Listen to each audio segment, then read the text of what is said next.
Hello learners, welcome to banking solutions. कैसे हैं आप सभी? आशा करता हूं आप सभी बहुत ही अच्छे होंगे। आपकी तैयारी बहुत अच्छे से चल रही होगी। क्या नॉर्मलाइजेशन आपके मार्क्स को बर्बाद कर सकता है या फिर ये एक फेयर सिस्टम है? क्या नॉर्मलाइजेशन एक स्कैम है या फिर ये आपके फायदे के लिए यूज होने वाला एक टूल है? अगर आप भी इन सब क्वेश्चन से कंफ्यूज हैं और आपको जानना है कि आखिर कैसे नॉर्मलाइजेशन का इम्पैक्ट कम करें, क्या इसका कोई तोड़ है या नहीं, इसे कैसे टैकल किया जाए, तो आज का ये वीडियो आपके लिए है। आज के इस वीडियो में हम ये सभी चीज़ों को डिस्कस करेंगे कि नॉर्मलाइजेशन के इम्पैक्ट को कैसे कम किया जाए, नॉर्मलाइजेशन होता क्या है, ये सभी चीज़ें हम डिस्कस करेंगे। चलिए वीडियो की ओर बढ़ते हैं। सबसे पहले ये जानते हैं कि नॉर्मलाइजेशन होता क्या है। जब एग्जाम मल्टीपल शिफ्ट में कंडक्ट होता है तो हर एक शिफ्ट की डिफिकल्टी लेवल अलग होती है। मतलब क्या कि मतलब किसी शिफ्ट का पेपर इजी हो सकता है तो किसी शिफ्ट का पेपर टफ भी हो सकता है। आईबीपीएस और एसबीआई से एग्जाम फेयरनेस मेंटेन करने के लिए एक मैथमेटिकल फॉर्मूला का यूज करते हैं जो सभी शिफ्ट के मार्क्स को एक कॉमन स्केल पर ले आता है। फॉर्मूला समझने की टेंशन आपको नहीं लेनी है। चलिए लेमन लैंग्वेज समझते हैं कि आखिर होता क्या है। सीधा सा बात है कि अगर टफ शिफ्ट में हो आप तो आपके नॉर्मलाइजेशन में मार्क्स बढ़ने के चांसेस होते हैं, और वही अगर आप इजी शिफ्ट में हो तो थोड़ा इंपैक्ट हो सकता है, आपके मार्क्स कम हो सकते हैं। ठीक है, दोनों ही केस होता है, या तो आपके मार्क्स कम होंगे या इजी शिफ्ट वालों के मार्क्स, मतलब अगर इजी शिफ्ट में है तो मार्क्स कम होंगे या फिर टफ शिफ्ट में तो मार्क्स बढ़ेंगे। ठीक है, तो इसका मतलब क्या है कि टफ शिफ्ट में एडवांटेज मिलता है, तो ऐसी कोई बात नहीं है। ठीक है, टफ शिफ्ट मतलब एडवांटेज नहीं। अगर इजी शिफ्ट है तो मार्क्स कम हो रहे हैं, इसका मतलब ये नहीं है कि टफ शिफ्ट वालों के मार्क्स कम होंगे या टफ शिफ्ट में एडवांटेज मिल रहा है। देखिए, टफ शिफ्ट में मेंटली प्रेशर उन पर आ जाता है अधिक अटेम्प्ट करने का।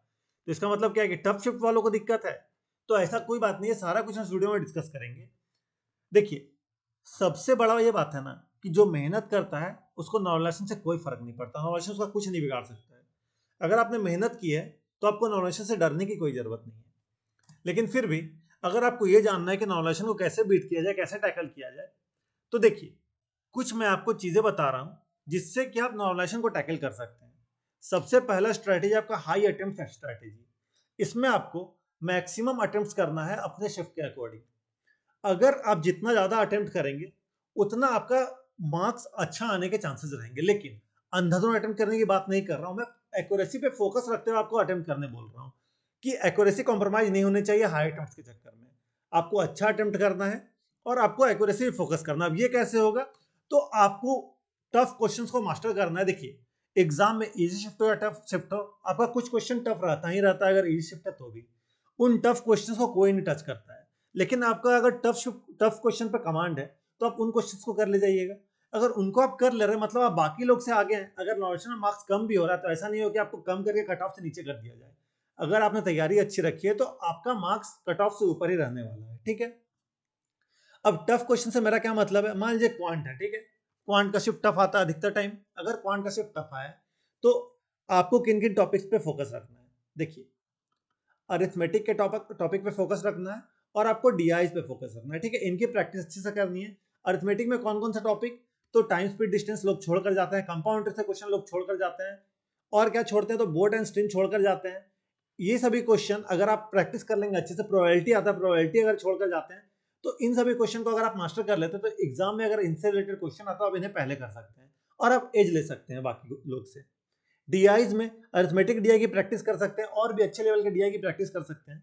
तो अगर इस तरह से आप प्रैक्टिस कर रहे हैं, टफ क्वेश्चन को मास्टर कर ले रहे हैं, अपनी एक्यूरेसी पे फोकस रख रहे हैं और हाई अटेम्प्ट्स कर रहे हैं, तो फिर आपका नॉर्मलाइजेशन कुछ नहीं बिगाड़ सकता। ये बात का याद रखिएगा। ठीक, तो मैं ये बोल रहा हूं कि अगर आपके पास स्पीड है, आपके पास एक्यूरेसी है, तो आपका सिलेक्शन पक्का है।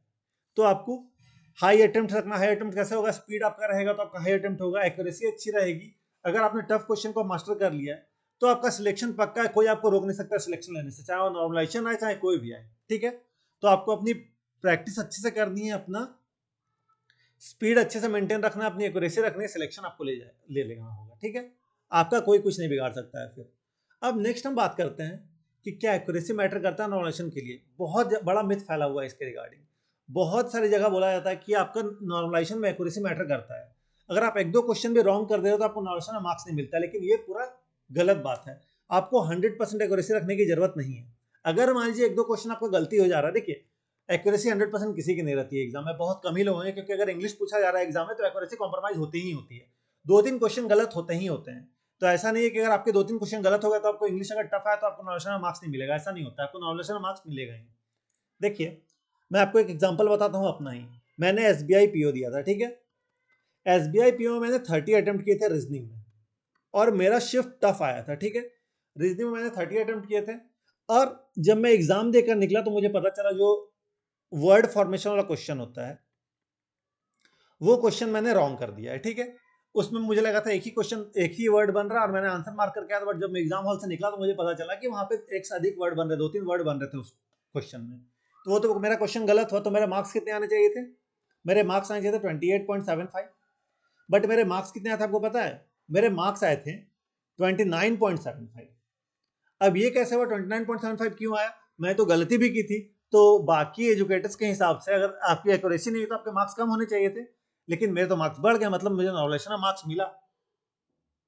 अगर मुझे नॉलेशन मार्क्स मिला मतलब यहाँ से ये प्रूफ होता है कि एक्यूरेसी मैटर नहीं करती आपके नॉलेशन के लिए। अगर आपने 1-2 क्वेश्चन गलत भी करा और आप टफ शिफ्ट में हैं तो आपको मार्क्स मिलना ही मिलना है। टफ शिफ्ट में आपका एग्जाम पड़ा है, आपको मार्क्स मिलेगा। तो ये मिथ से बचे या अफवाह से बचे कि अगर आपकी एक्यूरेसी कम है तो आपको नॉलेशन मार्क्स नहीं मिलेंगे। मैं आपको ये समझाता हूँ कि ऐसा मिथ क्यों फैलता है। देखिए मैंने यहाँ पे एक क्वेश्चन गलत किया था, मुझे पता चला ऐसा। अगर मान लीजिए मैंने 5 क्वेश्चन गलत किए थे, ठीक है। मान लीजिए कि मैंने 5 क्वेश्चन गलत किए होते 30 में, 4 क्वेश्चन मैंने गलत किए होते 30 में, तो मेरा मार्क्स कितना आना चाहिए था? मेरा मार्क्स आना चाहिए था 25, ठीक है। और मेरे मार्क्स मान लीजिए वही 26 आ गए, या फिर मान लीजिए 27.75 आ गए, ठीक है। तो मुझे क्या लगेगा कि मैंने 30 अटेम्प्ट किया था, कुछ क्वेश्चन गलत हुए होंगे जिस कारण मेरे मार्क्स कम आए हैं। मुझे यहाँ पे नॉर्मलाइजेशन को मैं दोष नहीं दूंगा, ठीक है। मैं नॉर्मलाइजेशन को क्रेडिट भी नहीं दूंगा कि उसके चलते मेरे मार्क्स बढ़े हैं।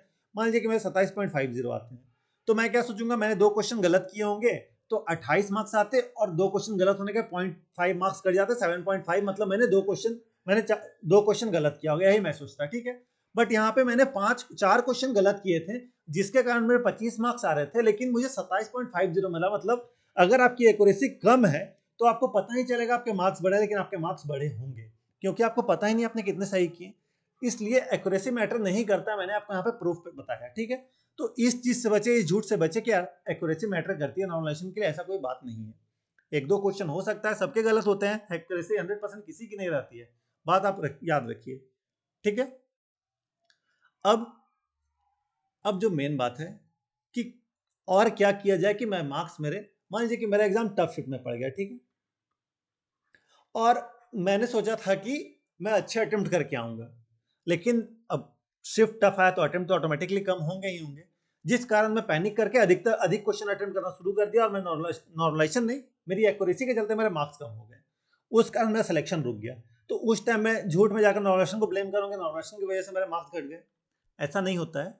अगर आप सबसे पहले तो कोई भी पहले से कोई नंबर अज्यूम करके मत जाइए कि मुझे इतना अटेम्प्ट करके आना है। आप अटेम्प्ट करिए जितना आपको शिफ्ट आपको अलाउ कर रहा है। अगर एग्जामिनर चाह रहा है कि 35 क्वेश्चन में आप 20 क्वेश्चन ही अटेम्प्ट करें तो आप 20 ही कर पाइएगा, 21 नहीं कर पाइएगा। एग्जामिनर अगर चाहेगा ही नहीं ना तो आप कर ही नहीं पाइएगा। एग्जामिनर की डिमांड आप 20 क्वेश्चन ही करिए तो आप 20 ही करिएगा। अब आप एनालिसिस देख के गए पिछले शिफ्ट का कि उस शिफ्ट में लोग ने 30 किए हैं तो मुझे भी 30 करके आना होगा, मेरे तो मात्र 20 ही हुए हैं। अब मैं क्या करूं, लास्ट का 2 मिनट बच रहा है, ठीक है अंदर तुक्का लगा देता हूं। इस चक्कर में आपका सिलेक्शन रुक जाएगा, क्योंकि आप अंदर तुक्का लगाने के चक्कर में 30 अटेम्प्ट करें और पता चला कि 10 के 10 आपके गलत हो गए। अब जहां आपने 20 सही किया था और 10 गलत किया तो आपके 15 मार्क्स यहाँ पे आ गए। 15 मार्क्स आएंगे? नहीं, 15 मार्क्स नहीं आएंगे। कितने आएंगे? आपके जितने भी आएंगे, ठीक है, लेट से कि 15 मार्क्स ही आते हैं। तो देखिए कहाँ आपके 20 मार्क्स आ रहे थे, आपकी एक्यूरेसी अच्छी थी तो, बट आपने एनालिसिस देखकर गया था आप, और क्या हुआ कि आपका मार्क्स हो गया कम, क्योंकि आपको हाई अटेम्प्ट करना था। इस चक्कर में आपको पैनिक भी नहीं करना है, आपको बस आराम से जितना क्वेश्चन बन रहा है आपको बना कर आना है। आपने प्रैक्टिस अच्छी रखी है, आपका एग्जामिनर नॉर्मलाइजेशन कोई कुछ नहीं बिगाड़ सकता है, आपका सिलेक्शन पक्का है। बस आपको अपने ऊपर विश्वास रखना होगा, मॉक्स में अच्छे मार्क्स लाने होंगे, एक्यूरेसी पे आपको एक्यूरेसी पे ध्यान देना होगा, अपने परसेंटाइल पे ध्यान देना होगा। यही मुझे बताना था आप सभी को। आशा करता हूँ वीडियो इन्फॉर्मेटिव लगी होगी आपको। अगर आपको इन्फॉर्मेटिव लगी है और मिथ फैलने नहीं देना है तो अपने दोस्तों को जरूर शेयर करिए कि देखिए नॉर्मलाइजेशन में मार्क्स कैसे कैसे होते हैं, कैसे आप टैकल कर सकते हैं। अपने सभी दोस्तों को फैला दिए वीडियो, सभी को भेजिए ताकि सबको पता चले कि सब अवेयर हो सके। अगर आपको मेरे एफर्ट्स अच्छे लगे तो वीडियो को लाइक करें, अपने दोस्तों के साथ शेयर करता थोड़ा फायदा हो सके। आप मेरे चैनल को सब्सक्राइब करते कि आने वाले वीडियोस नोटिफिकेशन आपको मिलती रहे। जस्ट आप यहाँ क्लिक कर सब्सक्राइब कर सकते हैं, सब्सक्राइब करके मुझे सपोर्ट करें, इससे मुझे मोटिवेशन मिलता है और जाने की। और आप कमेंट जरूर करें, ठीक है। आपको आपके एग्जाम के लिए all the best. Thank you.